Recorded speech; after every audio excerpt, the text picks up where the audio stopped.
Hi, my name is Van, and I'm running for the United States Senate to represent you from Arizona. I want you to send me to D.C. so somebody can go back there and straighten that mess out. This is what I've done all my life, is work for companies and help them revitalize themselves, restructure themselves. Usually we never had to fire anybody, but I would say in this case that's not the same.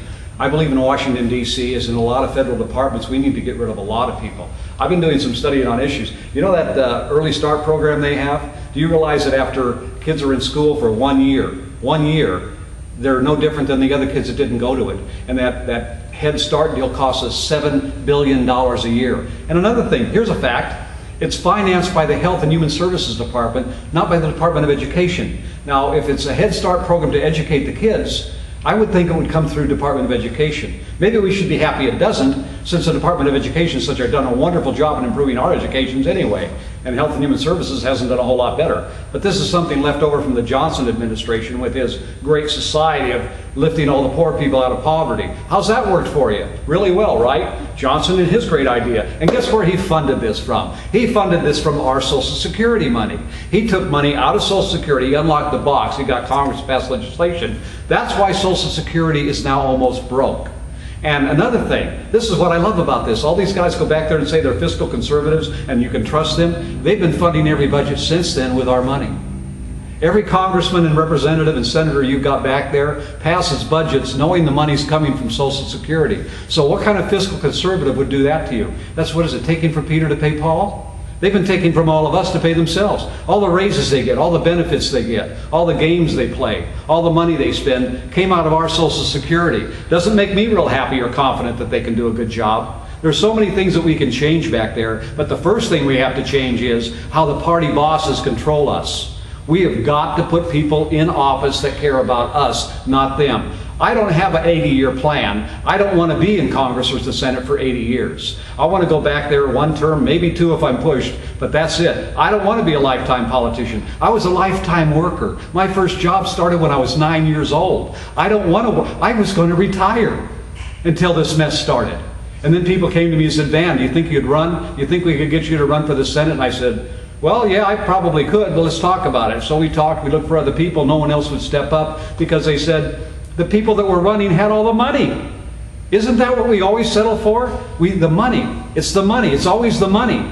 The money is ours. They took it from us. Why don't we get together, have a yard sale, sell your pop bottles, sell your aluminum cans, sell all your old clothes, send me the money so we can make a difference back there. Because if we don't fight these people this time in 12, we're toast. We're done. I don't care if you do place Obama. If you don't replace some of those senators and congressmen, he's still going to do what, whoever they put up there. Let's see, George Bush, he vetoed all kinds of bills, right? No, he didn't.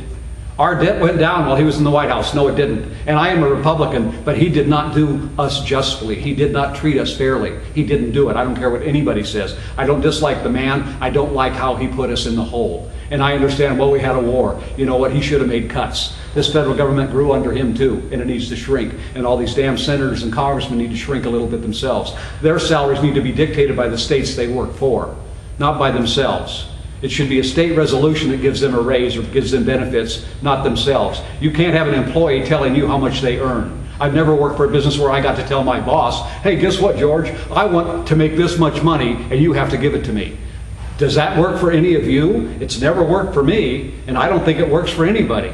So the only person that works for us are elected officials when they give themselves raises. That power needs to be taken away from them, as well as a lot of other power. And the only way to do it is the people. The people have to have the power to vote, to get up, to get concerned, to get interested, to realize what kind of a dilemma we have here.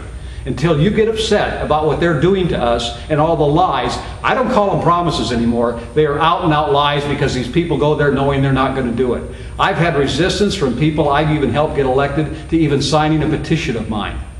Even signing a petition they won't do. Something that small. They came on my shows, I signed their petitions, I endorsed some, I campaigned for them, I made robocalls, and I can't get them to sign a petition because they're afraid if they do, the other candidates that have all the money won't help them if I would happen to lose this election.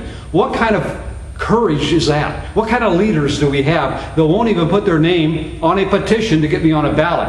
I don't call those leaders, those are sheep. Actually, they're wolves. They're eating us alive. It's time we eat back, okay?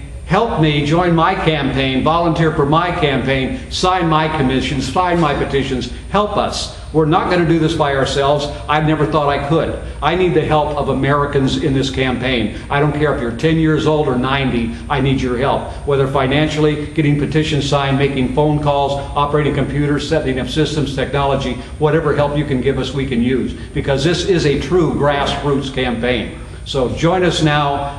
Click on the thing, email us, donate, do whatever you have to do. God bless you and have a great and wonderful day. And remember, vote for Van.